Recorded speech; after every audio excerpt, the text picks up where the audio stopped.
Good evening, everybody. Good evening, Mirta Kupferminc. It's not evening in Buenos Aires. Yes, it's 3 in the afternoon. So good afternoon to you and good evening to our viewers from Israel. Good afternoon to our viewers from the East Coast, the West Coast. We're now on a Zoom talk with Mirta Kupferminc from Buenos Aires as part of the 2020 online series, which is basically calling artists to ask them how they are, what they're doing now.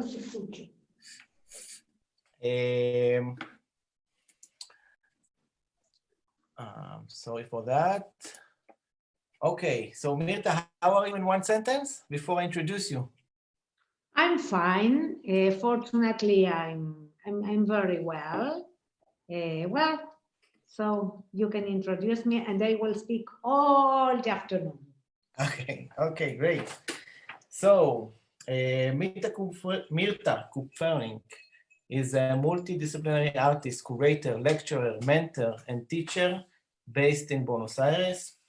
The history of her Auschwitz survivor parents became a pillar of her work, and she's drawn to certain topics such as memory, identity, migration, and human rights. She has exhibited in more than 100 solo shows in Argentina, Cuba, Brazil, Uruguay, China, Switzerland. The list is very long. I won't read the whole thing. Of course. Her work can be found in international collections and museums, and she received several important prizes and awards, such as the Great Honor Prize in Argentina, First Prize Sivori Museum, Argentina 2018 Silver Medal, and Taiwan Biennale, and Taipei Biennale, third prize, and the Koichi Biennale in 2008. She was, and that's for me very important, a participating artist in Biennale 2017, the Jerusalem Biennale, and then in 2019 she initiated and curated the project that was presented by Argentinian artists in a Chal Shlomo museum. In 2015, she launched La Baba, and she'll tell us soon about it. And she's now the director of La Baba Buenos Aires. And I think more than everything, you're an artist, right? Yes, I live with and inside my art. That's true. That's true. But you do so many things more than being an artist. Yes, well, but you know, everything is part of my life. So I think we are who we are in everything and every aspect. It's not so separated. Mm-hmm. First, Rami, I want to thank you for this opportunity to share this conversation with you, with all your audience, and to having the generosity of changing the date for me. So, because I'm very happy to be part of these 2020 conversations. Thank you. Well, we're very happy to have you, and I can say, I think maybe it's part of the momentum this series is taking, but also it's because of your popularity. We have so many participants today on Zoom. I can't even count how many. It's quite a large group that gathered to hear our conversation, and we're very... my honor. Yes, I will just mention that this whole series of 2020 Online is taking part in partnership with the Lambert Center of Arts and Ideas at the JCC Manhattan. We're very happy about this collaboration as well. And then we are on Zoom and on Facebook Live, and I want to start and ask you, Mirta, how are you in general? How are things now in Buenos Aires? Well, perhaps you don't know, but in Argentina, we had the experience that we saw what was happening in Europe, also in Israel in advance, because your winter before. And I must say that our government took very quick and very strong decisions, and this was very, very good. This made that the pandemic was up to the moment so far quite controlled. Of course, for the person and the family that lost a relative, this is a unique situation and horrible. Mm-hmm. But if we must be cold and not sentimental and say numbers, we had 300 people that it's horrible again for each one. But we were expecting more. And we are strict still till now in quarantine. Actually, today some things are opening, but very, very little. Not as in Europe at all, not as in Israel yet. So I am inside my house with all the, with everything what it means. Well, it's about 2 months now that we're locked in. Yes, almost 2 months. And you know, some differences also to live, to be an artist in Argentina or in the US or in Israel. I know I'm a privileged person and artist, but I have a very big studio, but outside my home. It's far away. So now the good turns to be bad, you know. Yeah. I am used to use a lot of space, a lot of material. I have a brilliant assistant. I have 2 press machines inside my studio. So I am used to work with things I don't have in my house. So that's probably requires some adjustments. But before we're going to see what were you doing in the last 2 months and how you adjust with your work, I want to still ask you a few more questions about the situation itself and about the way you experience it as an artist. So you hear what's going on in Europe, you hear what's going on in the US, in Israel. You started saying that in Argentina you felt like the government made very early action, but can you tell us a little bit about the way people feel? How does this affect the economics? Like, because, you know, in Israel, we're now in a discussion that between the health and the economics, like maybe the measurements were too cautious and too strict that so many businesses were hurt and so many individuals were hurt. This is a challenge, but you know, before this pandemic, Argentinian economical situation was already destroyed. So, this is a very big problem, very big problem, but we had it already. So the government privileged health. And we will see how this go out. Of course, many people are in a horrible situation. If I must talk about myself, that again, I am a privileged artist. I have students in my studio. I live by my classes. I cannot give classes now. I can give some classes by Zoom. On one hand, I will say it's not the same. On the other hand, I must say that I am a very positive, optimistic person, because this also, you know, you see life in a different ways and also problems in a different ways. I think that this situation about the economics is horrible for everyone.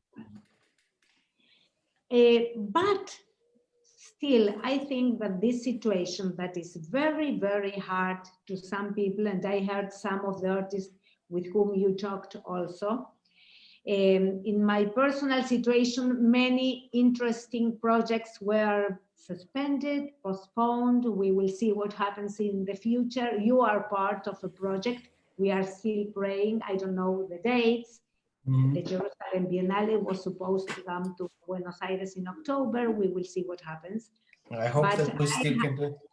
yes, I hope yes.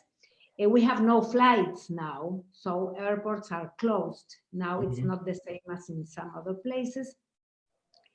I had to be also with Jacqueline Nichols in Venice, with Taipei, Venezia, for a wonderful project with which I feel completely committed. So we made something at home. I was supposed to develop a wonderful project which it will be exhibited next year in Dartmouth University and Hood Museum, about school photos and afterlives. Was the show that was exhibited. So this frustration of postponed and suspended projects, of course, affect me. But, and here is my positive way of seeing life. You know, I am daughter of immigrants and survivors. So the issue of limits and frontiers was always an important topic in my life. Spaces. And limits and frontiers, not only spatial ones, but also I lived many ways of limits and frontiers. Language, at home, we heard a language outside, the inside and the outside was always somehow different for me. Also to be a Jew in Argentina and so strongly identified with these multiple identities, my Jewish and my Argentinian identity. Out of Argentina, I am a Latin American. In Argentina, I am very identified as a Jewish artist. So I'm always walking in the borders, you know, and I must say like that I am comfortable with this feeling of putting one foot out, the outside and the inside. The outside and the inside is a theme of consideration for me. And look, Rami, now we are speaking with so many people. Afterwards, we will see the videos. But we are in distant. We cannot touch each other. But now I have the opportunity to see a little glance, a little bit inside your home. And all the people are looking how I live, what kind of glasses I have in my daily life. So we can also be somehow, if we want to think this, a lot closer. On the other hand, time turns to be different for me. We had a lot of virtual relationship, but now the virtual turns to be real. How many Zoom talks we can have with so many people, and classes and webinars, the landscapes. I say that we will finish, you know, like the flies with our eyes divided in squares, because the only thing we see, my photos are all these squares, flip, flip, flip, flip, flip, flip, all the faces. So these are so interesting things that we are living. It's definitely a time of change, and the change was so fast, you know. I didn't know what Zoom is up to like 2 months ago. I really didn't know what it is. And then it started for my kids. They were doing the Zoom on the kindergarten.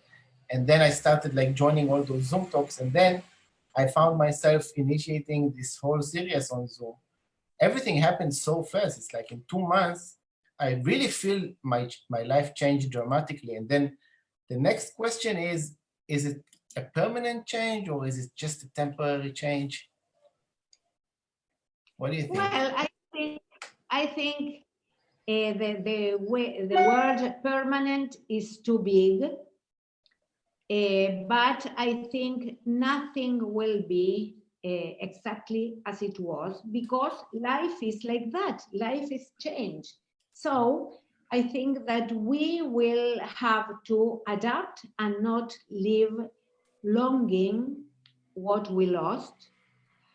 And the challenge is to find a new richness in all this new situation. You know, if I must, I don't know to say it in English, in a graphic movement, when you make gym, you make, because I don't make, walking in this, in the gym, but Yeah. you are walking and In the trade, the speed of your machine changes.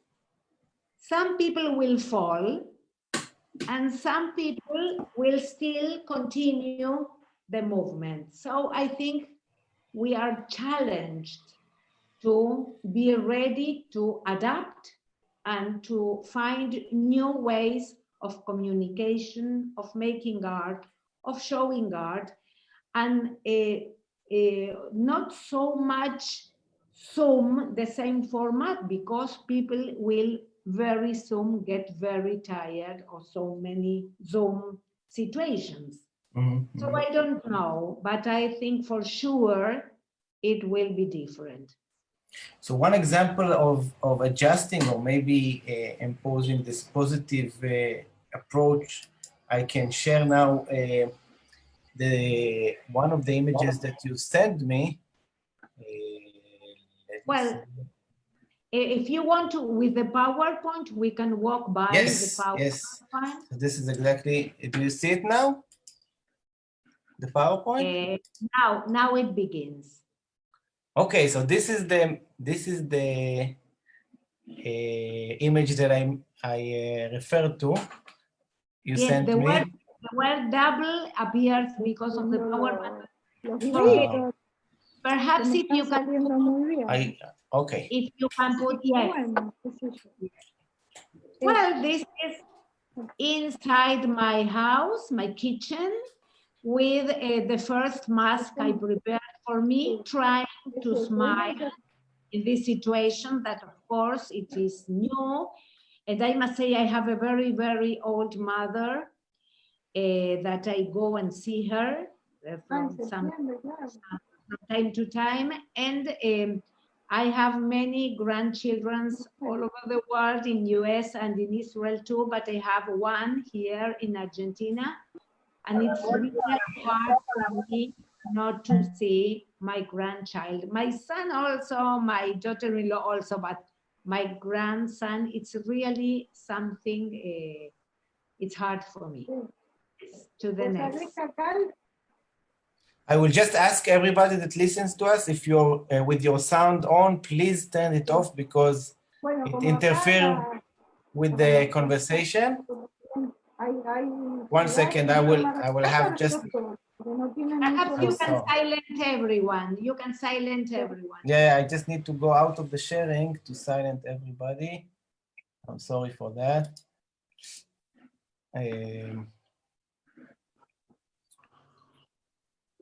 Okay.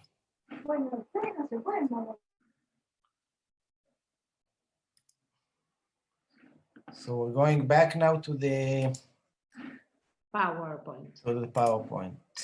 Good that you are dealing with this technology. Okay.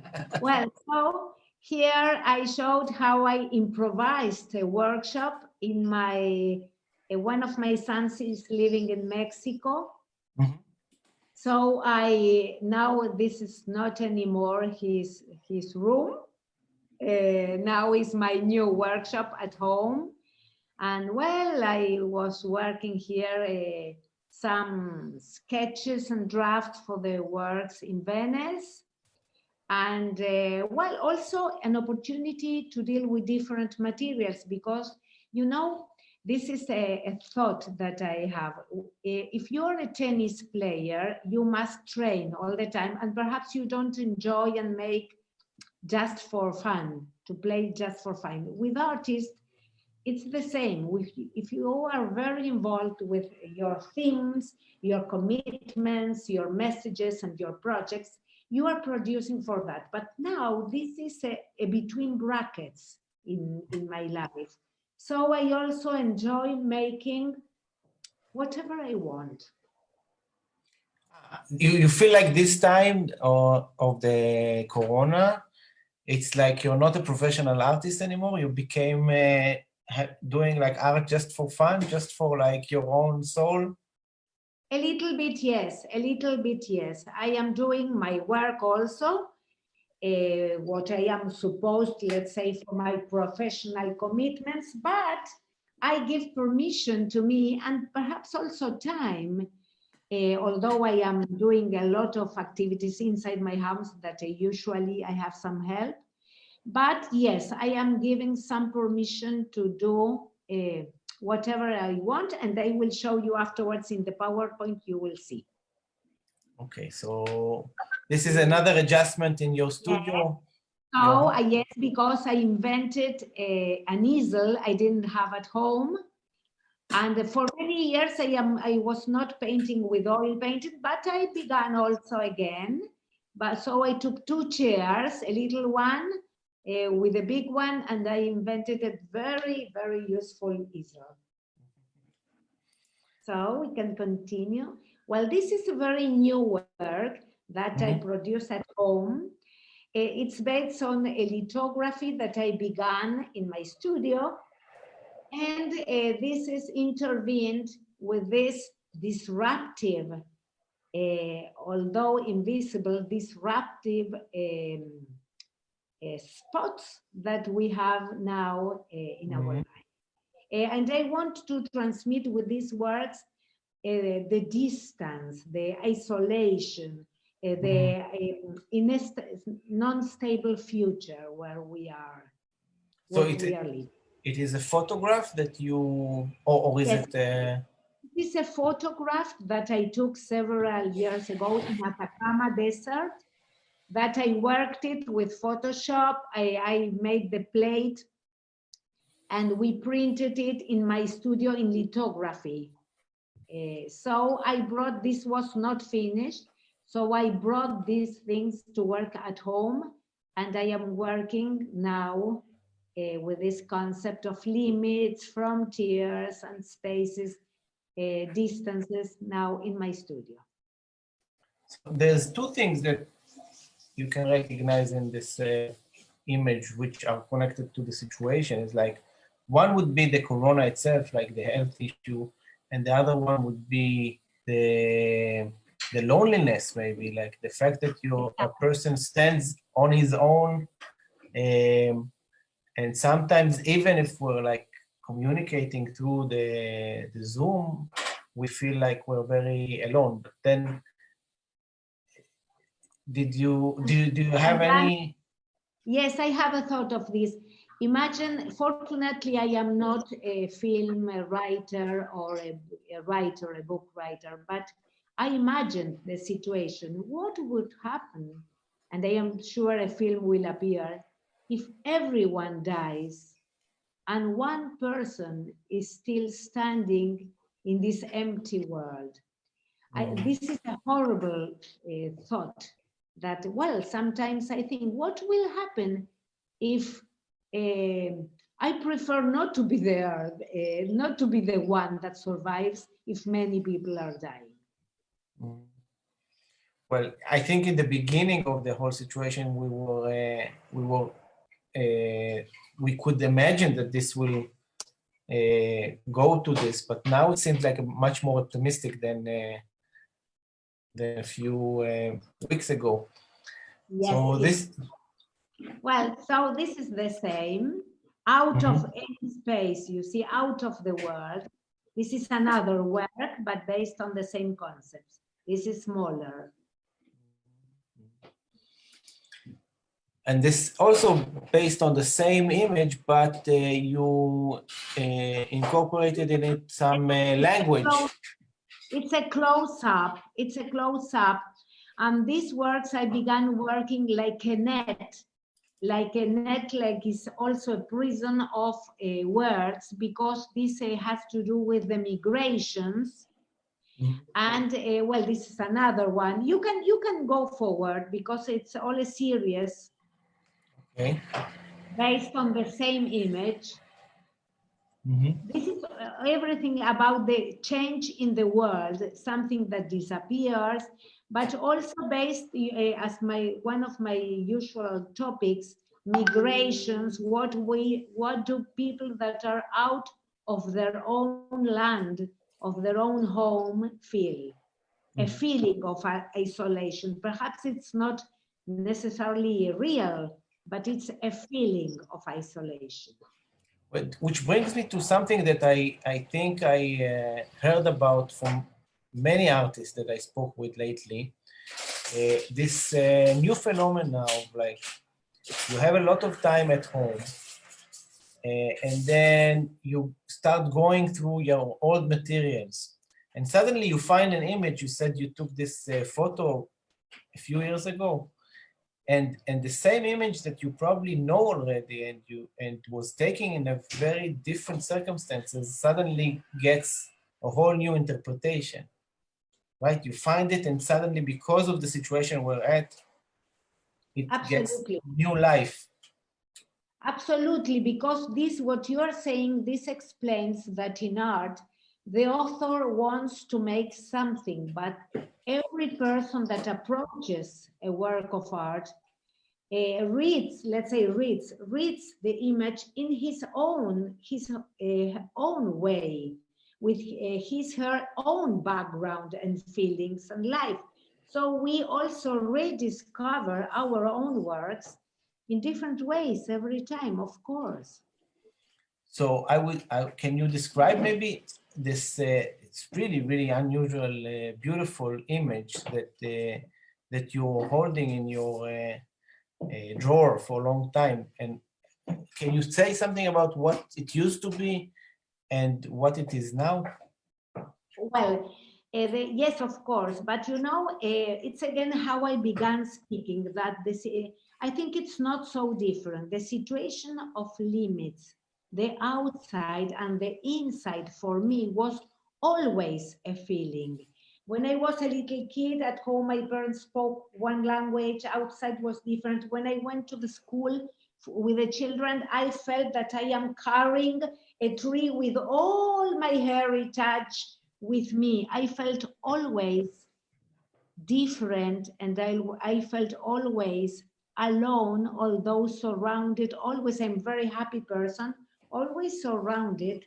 But when you are an immigrant or a daughter of immigrants with a story of so much loss behind, it's not so easy to go out of that. Although I am a very happy person and positive, and so this is something that I have with me. And now it's very open to everyone, this situation of the inside and the outside, to feel that you cannot communicate so easily, that we are, so I think it's a big relationship. I feel somehow familiar with this new and unexpected situation. Let's see what else we have. Yes, you can go forward quickly, perhaps not to bore the people, because this is the same. This is the first paragraph of the Human Rights Declaration, that this comes to be a prison. And this, before the quarantine in Argentina, these round ornaments, I thought clearly on the coronavirus, the drawing, and I played with the texture. Then I was still playing. Afterwards, I lost a little bit of fun. First, it was like an adventure. Oh, this is new. It happened. We are at home. It is so much fun to learn to do things at home. I didn't. Now I'm not so happy. Not so much. Yeah, I can identify with this. I said in the beginning, it's not so bad. Maybe we should do it more, stay at home with the kids. But, you know, as the weeks went through, it becomes more and more heavy. And then this reminds me a little bit of the project that you presented in 2015 at the Biennale. Remember, with all the letters, you played with the letters in different languages. That's beautiful. And it was, the concept, it was also similar, because it was the other, the concept of the other. So this was my time of fun. So in the beginning, yes, come to the next one. At the beginning. One. Okay, yes. This is a fun one. No, go to the fun. Yes, this one. Trying to create time for fun. So, as I told you, I miss all my grandchildren, but the one that lives in Argentina, he usually comes a lot home. So he has a room and he loves cars. So I said, okay, my corridor, I will do something that when people are coming home, I cannot do. So I painted this in all the corridor, and it was fun because I varnished and I prepared afterwards all the floor. So during 2 weeks, my poor husband, I said, you can step only on the green, you can step only on the gray, you can. So impossible to I was praying the quarantine not to finish before I finish this, because if not, it would be impossible to finish, because if people are coming home, you would get sticked on the floor. So now it's finished. When I saw it first, I thought it's like a carpet that you put on the... It's painted on the wood. That's amazing. So you're gonna keep it for a while for the children to enjoy it? Of course. First time I painted the floor with when my kids were little. I painted with them. I don't know to say in English. This that the children play, that you jump with the numbers. I don't know in English. We call it class. I'm not sure what's the... Okay. So this painting was in this place of the house during 25 years. So it was time to change to the new generation priorities. Mm-hmm. I want to ask you about the grandchildren. So they didn't come to visit for a while? No, not yet. And we are not allowed in Argentina, people more than 65 to meet children. Clearly, it's I told you, they are very, very strict with orders. Of course, people, here the individual rights touch with social rights. Many people are saying they will not tell me what I'm going to do, what I am supposed to do. But on the other hand, you feel it is a social responsibility, because if many people are taking so much care and the results are good, because not a big spread of the corona in the society, you feel also the responsibility to take care. And if I go to see them, I am also risking my husband, my mother, the nurses that are taking care of my mother. So it's complicated. We had the exact same thing, and just in last Shabbat, yesterday, my children went to see their grandma for the first time after 2 months. So I hope it will be released very soon. I hope, yes. And then you plan to invite them to play with your cars there in your apartment? Of course. Is the situation in Argentina is the same in everywhere, or there's some places that the corona is more spread and some places that are less? In some provinces, there is almost nothing. Mm-hmm. Because many people in Argentina, the corona came with people that were traveling. So more consent, the 70% of all the country is in Buenos Aires, in the suburbs and in the center of the city of Buenos Aires. But in the provinces, everywhere is almost in every province, Catamarca, let's say, nothing. El Chaco, another province, one doctor, you know that now it is said that one people made many spread, some people. So it is identified. She was a doctor that traveled with her daughter, and they were big transmitters in province El Chaco. And so it's not the same every place, but again, the rules are central, very strict, and now they are considering in different provinces to take different openings because the economic situation is praying for, and people need to work. No, that's the So same in Israel. this will be a very, very big problem, but this is a very big problem, and it will be worse. It will be very bad. But we are all torn between this missing all our friends and all our family and wanting to get back to our schedule, and between the social responsibility that you spoke about. We don't want to get the corona spread. I will just say now that in a few minutes we will open it to questions. So if anyone has a questions, please prepare yourself. But first, maybe we'll get back to the file and speak about the rest of the works that you shared. So we saw this. How did we get back? So this is time to connect, and that's exactly what we're doing now. What is this image?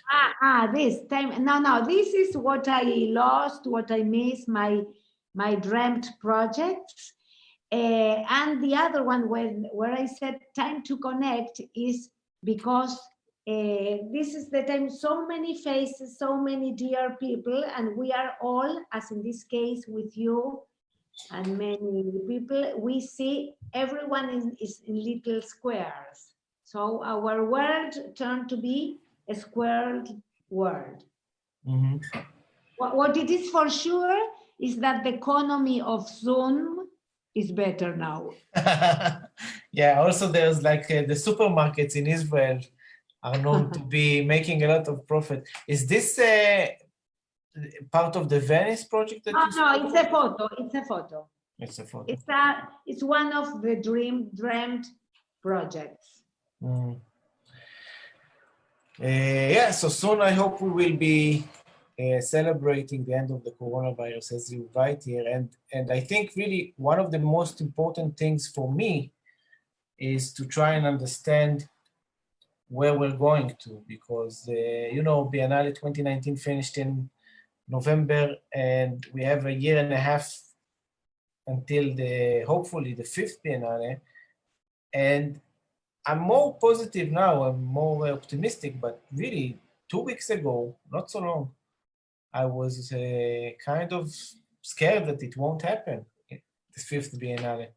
I want to say something else that I didn't. Something I think is very reinforced with this horrible situation is the perception of the global. First, I think we are as humanity, we are, we have this fear that comes from outside, let's say, but not from another person, of another people, so we are all afraid of the same in the world. This perception as a group of humanity, I think is something, for me at least, different. Nothing is enough far away, and nothing now is enough close. On the other hand, this situation of the global talks, I am giving classes in different universities, not in Argentina, who all of us who have the privilege, the one that have the privilege of speaking another language, we have more open doors. And I think also thinking in the future of the Biennale or of other things, I think that we have the challenge of rethinking the global situation, perhaps with many biennales at the same time opening. I don't know how, but I am sure that something will be done. that something will be different. And well, we will have to be creative and imagine a new world. So you feel like all those international talks, like we are doing right now, are really improving our ability to create like international projects, or because in some way I feel we are speaking, I see you, but I still see you in the square. And when I see you in the square, it is so different than what I experienced when I met you here in Jerusalem. It's different. Yes, Rami, but if we will be able to meet physically, we will do it. But this doesn't mean that the Biennale, let's say, cannot be done. Perhaps it can be organized something together in many, many different places, in India, in Argentina, and to interact and to, I don't know what. But I think that something must be done. Dreams and projects should be maintained, and we perhaps we should imagine new ways of doing. But I think that this perception that, of course, in every country is different, but I will not talk about politics, but we know which governors were crazy and put it in risk different peoples. And so, of course, we are adjusted to different decisions. Mm-hmm. But I think that we artists have and when I say artists, I am talking of writers, thinking, creative people. We have a challenge and an opportunity, well, to imagine together new situations. I am up to that. I feel ready to think. So as artists and as people that are dealing with art, do you think we're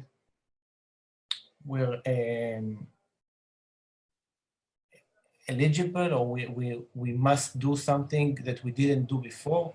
Do you think we definitely should adjust like everybody else, but is there like a specific role or commitment that we need to bring to the world in those times? Of course, for sure, as always, artists, and again, artists, writers, thinkers, activists, we have a responsibility.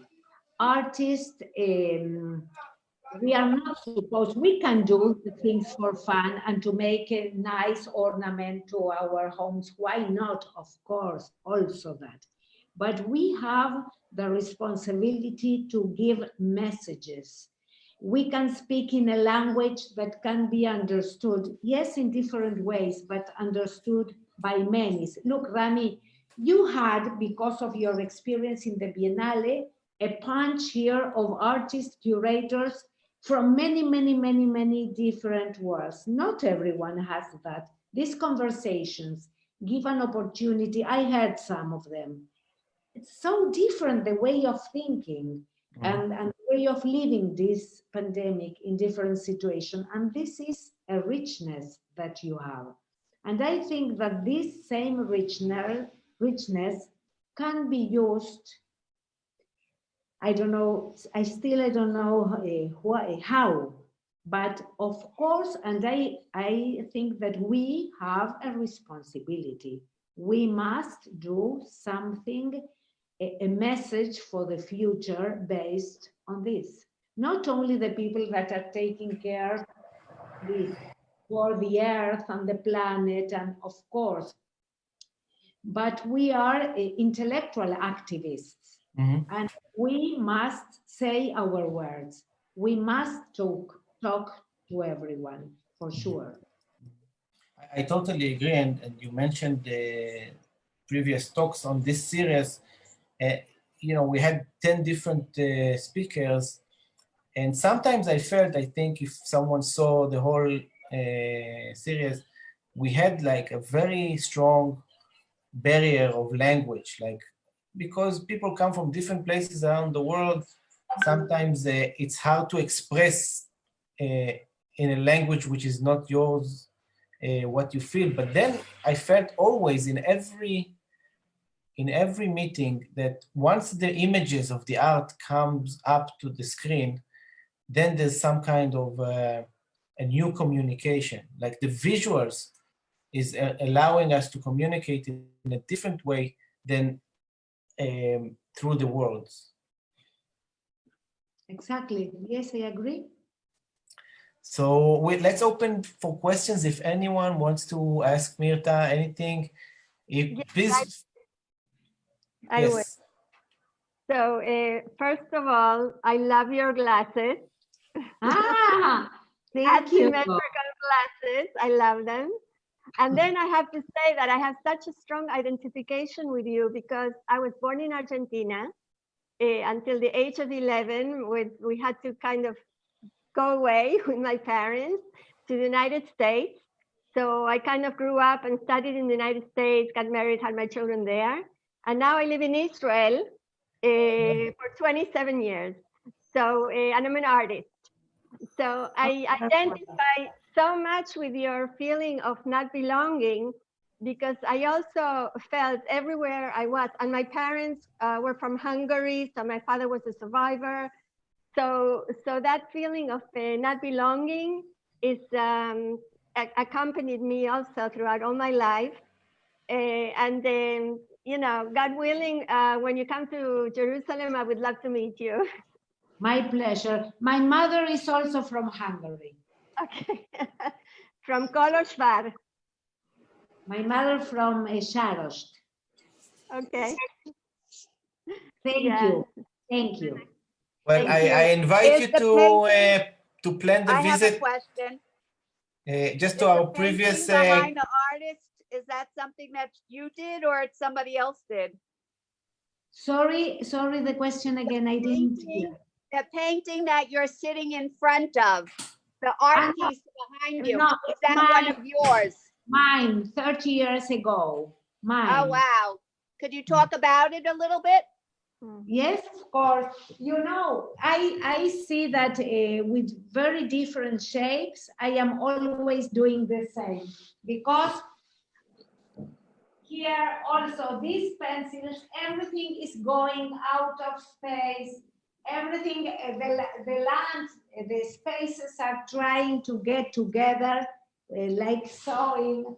And this unstable reality, I think I am always saying the same with different shapes. Thank you. Thank you for your question. Thank you. Thank you. We have time for one or two more questions. Anyone? One. Yes. Hi. Please introduce yourself. Mariana Hirsch and Leo Spitzer. Great fans and collectors. Thank you, Mariana. So Mirta, we were listening to you now and looking at some of the recent work, and I was thinking that your work has been very much turned toward the past, both the more recent histories of the Holocaust of the 20th century, but also a kind of mythic history in Jewish tradition. But the present work that you've produced during the coronavirus lockdown seems to be very much about the present and also looking toward the future and thinking about the future. So I was wondering if you could talk about that. Well, thank you. And as always, your words are questioning me, Marianne. But yes, perhaps I think that the situation that all of us live, but with my art also, I feel that a question. I am really questioning myself, what do I want to say from now on with my art? Because also this lockdown also made me think, I was very used to think in another one and more horrible, of course, lockdown in our history, in my family history. But I am also thinking what this means to me. I love traveling. What means to me this not possibility to feel free of moving out of these frontiers, and now the frontiers of my own house. that it is a pleasant place to me. So I am really thinking on the future, and thank you again for your question. Can I ask something? Yes, please. Johannes Barmat. Judith, hi, how are you? Hi, how are you? I'm good. I'm good. I'm happy that I found an opportunity to join. That's great. So I noticed that you have a really broad range of technique. And so I would love to hear a little bit more about that, how you grapple that as an artist.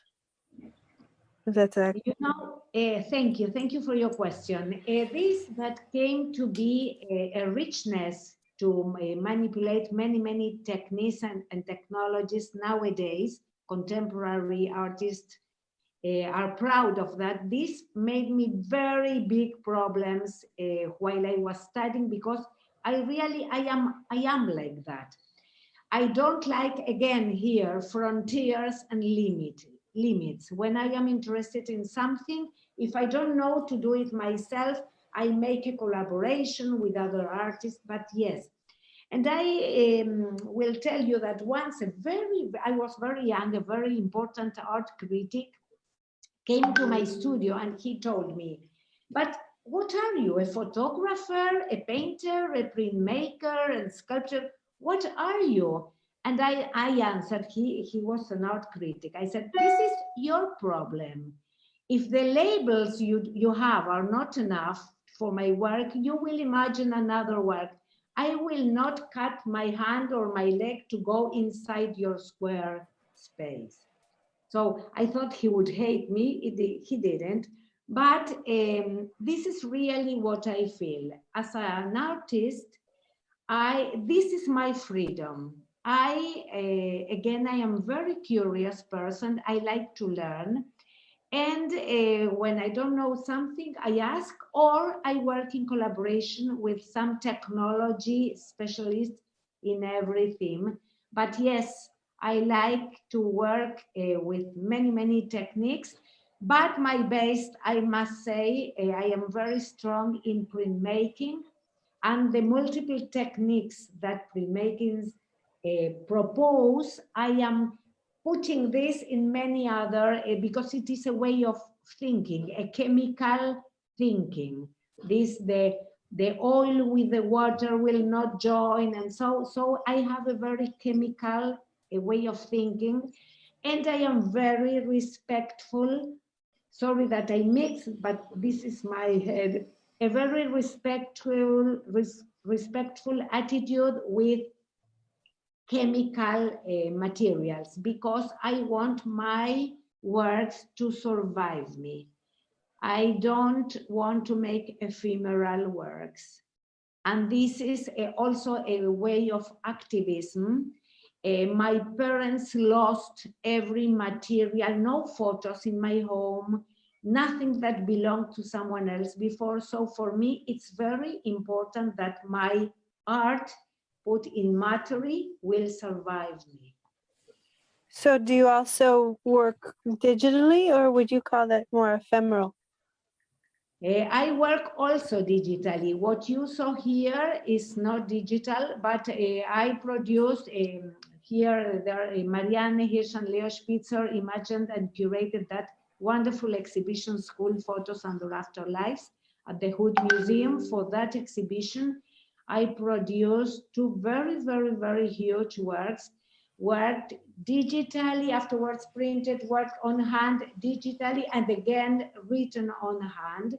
So I go back and forward with technologies, with traditional ones mixed with very contemporary and new technologies. Again, I am against limits and frontiers.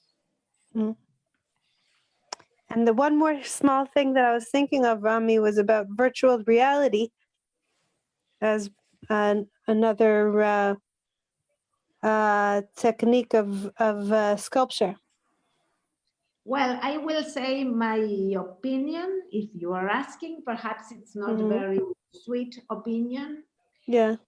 But I am, as an artist and as a teacher, against technology, the bright of a technology by itself. I think that technology should never be more important than the art itself. And some works of art, you see they are very splendorous or very, but they are new, but new not necessarily means good.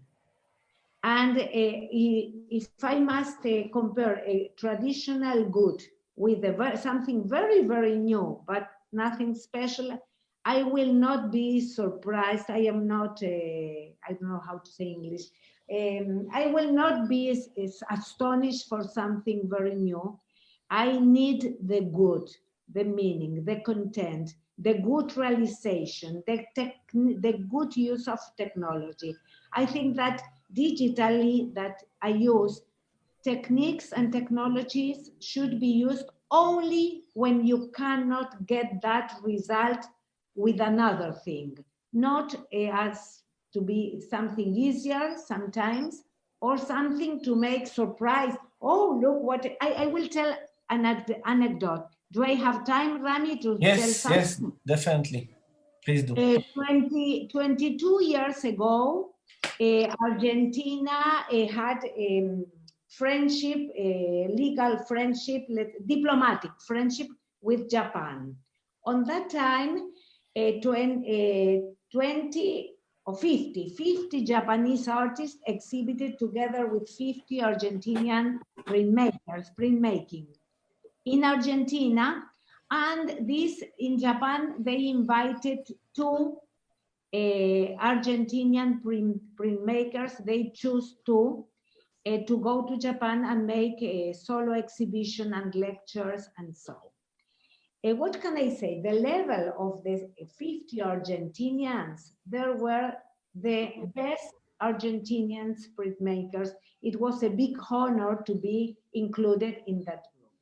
So I was one of the two chosen. This was so fortunate for me. So when I was in Japan with the curators and with the juries, and so I saw the exhibition with all the Argentinians, and you know, everything was so good. I could not understand what was their criteria. So I asked, excuse me, but why did you choose me?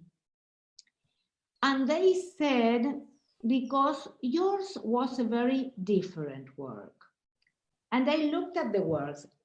Most of the Argentinians, it was when digital art appeared. So everyone wanted to be very, very new, and they were all the same.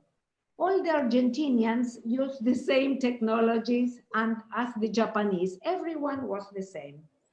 My work was, it was my son, he was his bar mitzvah, and I made him nude only with his talit and the tefillin. I thought perhaps they thought it was an Argentinian poncho. I don't know. I didn't ask. But what I was completely sure is that my work, it is a very traditional etching in metal.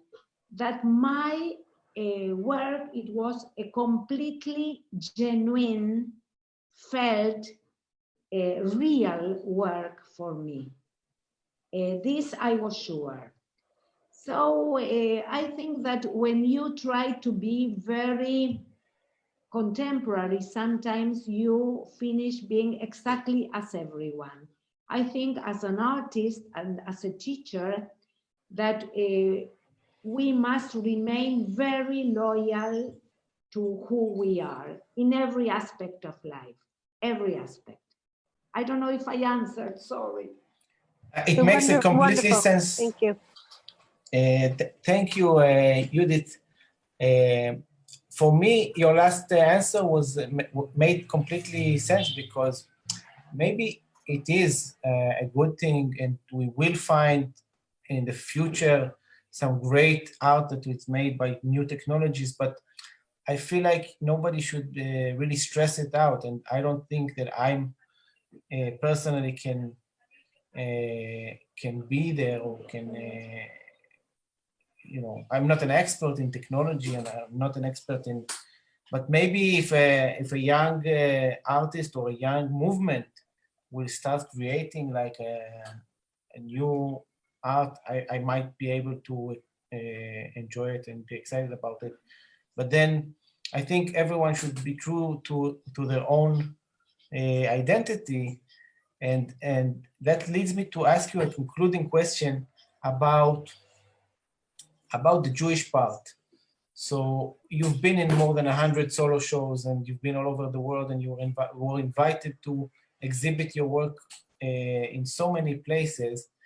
And then there's one thing that is very unique about the Jerusalem Biennale, which is the fact that we're trying to dedicate it to contemporary Jewish art, to see what artists are doing today that have some relevance to Jewish themes and tradition and experience.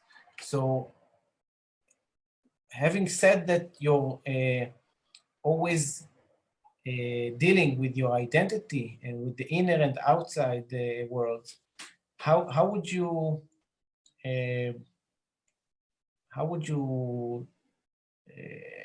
what would be your attitude towards this decision of ours to dedicate a place for contemporary Jewish art? Going to the personal, there is a phrase very known. I will not say who said it because sometimes I am confused. So it's not mine, clearly, it's a writer. He said, talk about your village and you will be universal. I enroll in this situation, but about the Biennale, to propose a Jewish art Biennale for me is, you know, Rami, several times I talked to you. I would speak about the Contemporary Art Biennale in Jerusalem and to give a theme, yes, related with the interest of the Biennale, but I would not say a Jewish Biennale. I would not put a limit to that because anyone can reinterpret Jewish text. And I think this is a way of opening. This is my personal, my opinion. I think that Jewish concepts and thoughts are so wise and so interesting. I am not religious person at all, but I feel completely engaged with Jewish thinking and knowledge. This is my interest. But I am Jewish, but I live this experience, and now I see now in some faces here, some artists that worked with me for the Biennale, that they are not Jewish. And we studied Jewish text a little bit, of course, until the deep level that each one wants to approach, but some of them were very interested. And I think it's also part, you know, I am very ecumenic and open, but again, no limits. And I think that it is a gift that we can offer to humanity to share this Jewish knowledge and wisdom. And I think this should not be also reserved to Jewish people, that we should, working for the Biennale, open this Jewish text and concept, and everyone can be reinterpret from different ways of living in the world. That's exactly what we do, by the way, and I think that you said it beautifully. That's exactly what we're doing, and I was really so happy to host your exhibition in Jerusalem, and to host you and the group of artists that came. And I will finish this talk with thanking you so much for being with me and with us, and sharing so many great ideas and so many thoughts that really evoke my and gave me inspiration to continue. And I will also share that I hope and pray that we will all be in Jerusalem next year. לשנה הבאה בירושלים. Amen. Amen. You're all invited, of course. And look at this beautiful image. I really loved to see everyone Let's that is. take a photo, Rami. I don't have my thing on it, but Wait, I will. Me too. No, nobody moves. everyone can do their own You selfies. you can take a photo through Zoom. Yes, it's Well, true, but How? the whole thing is recorded, and I will say that it was on Facebook Live, and it will be if someone wants to see the full version, it will be on Facebook from now on, and then we'll also editing it and making like a shorter version to put on YouTube at the Jerusalem Biennale YouTube channel. So thank you so much again, Mirta. It was a pleasure to speak with you. Thank you, Rami, and to everyone. Thank you. Thank you, everyone, Thank for you. joining us. And please feel free to stay here and have a chat. I'm just gonna stop the Facebook Live now.